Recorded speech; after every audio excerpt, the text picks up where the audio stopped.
आखिर त्याग क्या है? क्या धार्मिक यात्रा करने के लिए घर का त्याग, धन का त्याग या किसी भी सांसारिक भोग विलास का त्याग करना आवश्यक है या नहीं, इसके संबंध में कुछ चर्चा करते हैं। तो मैं आपको बताना चाहूँगा, जो त्याग का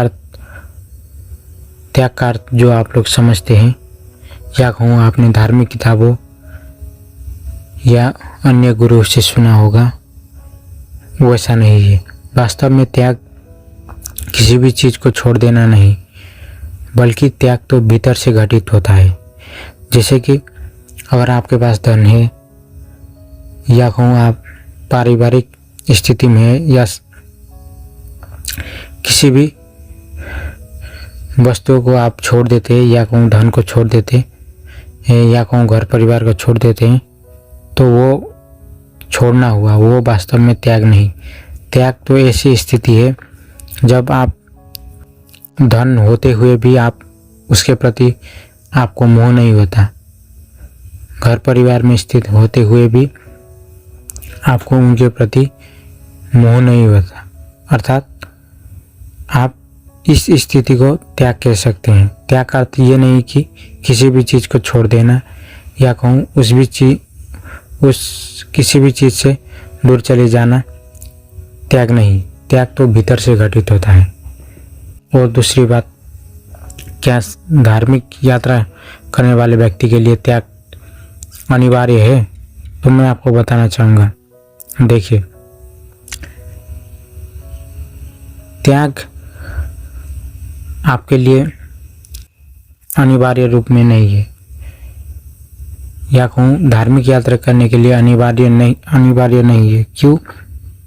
जब आपके भीतर से मोह खत्म हो जाता है, चाहे किसी भी व्यक्ति प्रति या कहूँ किसी भी वस्तु प्रति, चाहे धन हो, चाहे पारिवारिक सदस्य हो, किसी भी चीज़ प्रति आपकी आसक्ति या कहूँ मोह खत्म हो जाती है, आपके भीतर नहीं होती है, तो आप उनको छोड़े या ना छोड़े, आपके भीतर त्याग घट गया।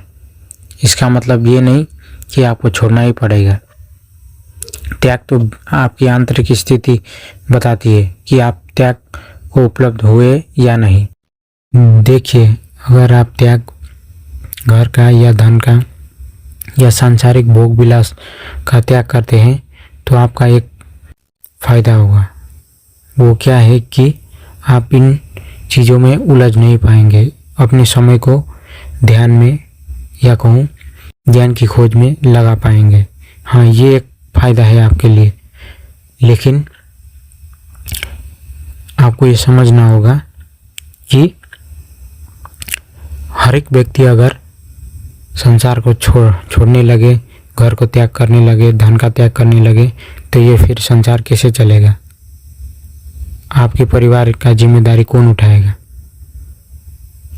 आपके बच्चे होंगे, शायद बीवी होंगे, पति होंगे, या कहूँ और कोई आपके सारे जीवन निर्वाह कर रहा होगा, वो कैसे जीवन निर्वाह करेगा? इसलिए बेहतर होगा कि अपनी समझ को बढ़ाइए, अपनी खोज को सही दिशा देने के लिए या कहूँ ज्ञान को जानने के लिए आप जिम्मेदारियों के साथ साथ अपनी धार्मिक यात्राओं को आगे बढ़ा सकते हैं। यही उचित होगा। और मैं जितना भी कहूँ, जो त्याग करने वाले हैं वो तो त्याग कर ही लेंगे, लेकिन जो समझदार है, जो थोड़ा बहुत समझने का प्रयास करेंगे या अपनी जिम्मेदारियों को निभाना प्रयास करेंगे, जो थोड़े बहुत अपने से प्रेम करते हैं या अपने परिवार से प्रेम करते हैं, वो लोग थोड़ा समझ से काम ले। त्याग करना ही आवश्यक नहीं।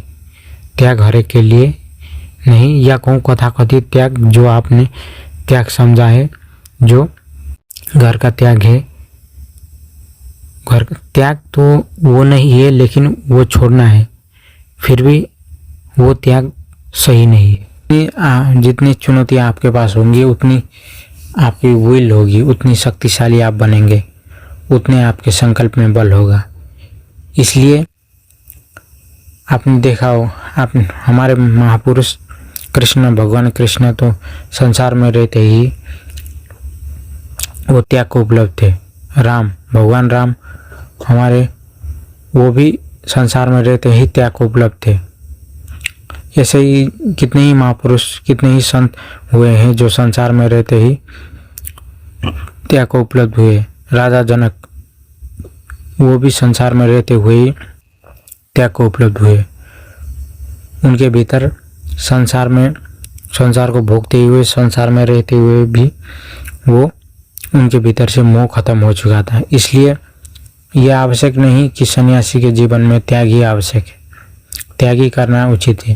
अपनी अपनी सुविधा, अपनी अपनी आनंद को देखते हुए आपको जो उचित लगे वो करिए। लेकिन एक बात हमेशा याद रख लीजिएगा, जो ये साधु सन्यासी जो कथाकथित है, वो लोग कहते हैं कि त्याग ही अनिवार्य है, या कहूँ त्याग ही सर्वोच्च है। कैसा लगा जानकारी कमेंट करिएगा। कुछ प्रश्न रहेंगे हैं तो भी कमेंट करिएगा। सभी के लिए मंगल कामनाएं।